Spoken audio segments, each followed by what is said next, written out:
As my first witness, Mr. Benjamin Natai. Mr. Natai, welcome to the Advocate. Thank you. Glad to be here. Mr. Natai is a graduate of MIT. He is an Israeli, and he is a man who has written widely on this question before the House tonight. Mr. Natai, is the issue of self-determination the core of the conflict in the Middle East? No, I don't believe it is. The real core of the conflict is the unfortunate Arab refusal to accept the state of Israel. And I think, as was mentioned earlier, for 20 years the Arabs had both the West Bank and the Gaza Strip. And if self-determination were, as they now say, the core of the conflict, they could have easily established a Palestinian state then, but they didn't. When did the issue arise then? Well, for 20 years, we didn't hear a word about self-determination. And in fact, what we did hear, those of us living in the Middle East, was about driving the Jews into the sea. Now, after 1967, under the leadership of the PLO, the hardline strategy shifted to adopting a moderate, dressed-up slogan, which now talked in terms of first a secular democratic state and then replaced it with Palestinian self-determination. But what this really means, contrary to what Mr. Aruri said, about 1977 being a changed year in the PLO's objective, let me quote you what the PLO Information Office said in a Dutch paper in 1977, in May 5th. 77? May 5th, 1977, yes. The statement was very simple. Our objective remains the destruction of the Zionist state of Israel. So let's keep in mind that what we're talking about here is not the attempt to build a state, but to destroy one. Do the Palestinians have a right to a separate state? Well, Mr. Ajami has been talking about human rights. well, I think that no, I don't think they do, but I think that it's quite instructive that the Palestinians who are invoking the right of self-determination, which is an attribute for separate nations, themselves are the ones who define themselves as part of the Arab nation.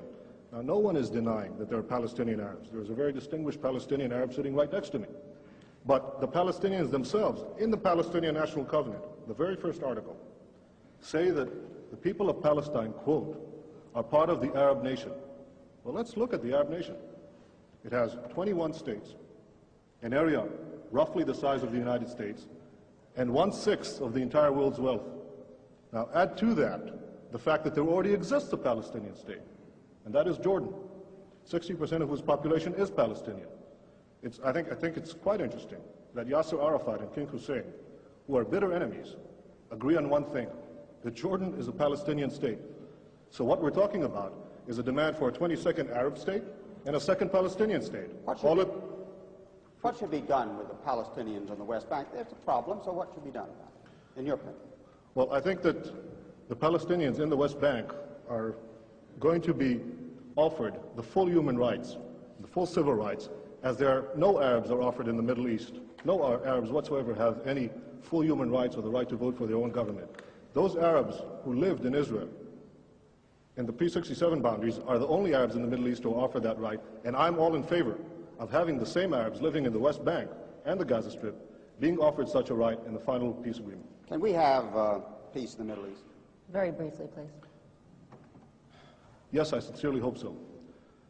Look, I'm 28 years old. I've had to defend my country in 2 wars and in many battles. Nobody wants peace more than Israel.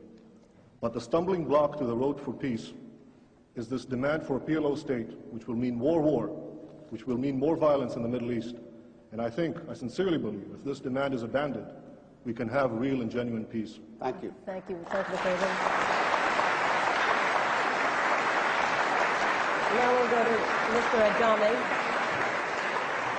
Mr. Ajami, some questions from Mr. Natai. Mr. Natai, you've told everyone that the Palestinians on the West Bank and the Gaza Strip will enjoy full human rights. Could you tell me how that's compatible with the presence of Israeli forces in their midst? Well, the Arabs living now under the Arabs who lived in Israel, 400,000 of them, 400,000, between 1948 and 67, as I said earlier, certainly enjoy full human rights. And as I I'm said, not they're the talking only about ones. the Arabs in Israel. I'm talking about the Arabs on the West Bank Yes. and the Gaza Strip. If you let me, I'll answer your question, Mr. Ajami, please. The Arabs living in Israel are the only ones who are entitled to vote for their governments, the only ones who have representative in a parliament in the entire Middle East. Now, it's true that the West Bank and the Gaza Strip are now undergoing a period of transition. In fact, no Arab government has been willing to negotiate so far about this period of transition. And I think that when this transition, when negotiation period is ended, there is no reason why under either Jordanian citizenship or Israeli citizenship, these Arabs will not have the full human rights, the right to vote for their representatives, as the Arabs in Israel do, as hopefully all the Arabs in the Middle East will do someday. Mr. Natai, does the state of Israel itself accept that the people on the West Bank and the Gaza Strip have the right to vote on whatever future they choose? Well, Mr. Ajami, I just outlined that in the event that this negotiation process will continue, I'm sure that what we're talking about is in fact eventual citizenship of some kind, either Jordanian or Israeli or in any other arrangement in which these people will certainly vote. Mr. Natai, you've given yourself the right to determine that you are an Israeli, but you've also given yourself the right to negate the other entity, which I think is not somehow consistent with global practice at this time, is it? Mr. Ajami, I have never rejected another entity, nor have I ever declared my intent to destroy it, least of all the Palestinian Arabs, who I fervently want to live in peace with.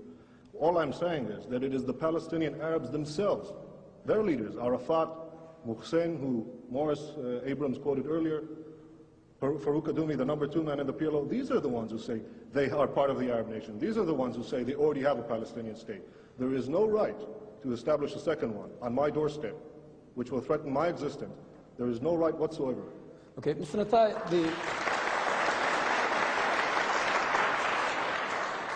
you seem like a very patriotic Israeli. Does not the fact of Israeli dependence upon the U.S. in order to maintain its occupation on the West Bank and the Gaza, does this not trouble you at all? Mr. Ajami, you asked me as a patriotic Israeli, and I'll answer as someone who has fought in the Middle East. One of the things that I think is unique about Israel, in terms of all America's allies, is that it is perhaps the only one who has taken care of itself so far.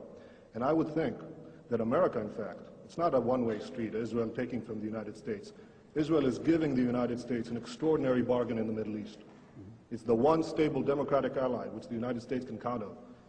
Mr. Natai, inasmuch as you're a Zionist and are committed to a Jewish state, given the fact that demographic predictions tell us that there will be an Arab majority within the current borders of Israel, does this not challenge the foundations of the very state which you are committed to? I know of the latest population figures, that actually show a decrease in the Arab birth rate, particularly in the West Bank and the Gaza Strip, as a result of the higher education and the universal education for women that didn't exist prior to Israel, prior to 1967. Now, if you ask me, would I reject Palestinians or Arabs living in our midst? Ridiculous. Of course not. They're citizens of Israel. If they... No, I'm talking about the West Bank and Gaza. You see, we're still going back to the core of it. Yes, I agree. Whatever will be the final arrangement, these people should be free to multiply as they wish. I think that it is written in the Bible, multiply and be fruitful. I think these people should have that right. I'm not going to start enforcing a birth control program under any circumstance. Thank you. With that biblical injunction, I will turn to Mr. Abram. One more question to Mr. Natai. Mr. Natai, since the subject is what should the United States do, may I ask you if you could summarize why, in your opinion, the United States should oppose the creation of a PLO state? I think the United States should oppose the creation of a Palestinian state for several reasons. The first one being that it is unjust to demand the creation of a 22nd Arab state and a second Palestinian state at the expense of the only Jewish state. I think it also would defeat the hopes of those moderate Palestinians who genuinely want to reach a peace accommodation with Israel. Thank you. Mr. Ajami, another question. Mr. Natai, as someone who would say that you believe in democracy, do you believe that Israel can continue as a garrison state and still remain a democratic state? Mr. Ajami, either you didn't hear what I said before, or for your benefit, I'll repeat it again. No, Israel does not intend to remain a garrison state. Israel wants to live in peace and wants to be secure. If that involves maintaining military guarantees, our own military guarantees against the destruction of people who surround us, yes, I believe we should fight for our survival. If I have to, I'll fight again, but I hope not to. Thank you. Thank you, Mr. Ajami. Mr. Natal, thank you for joining us.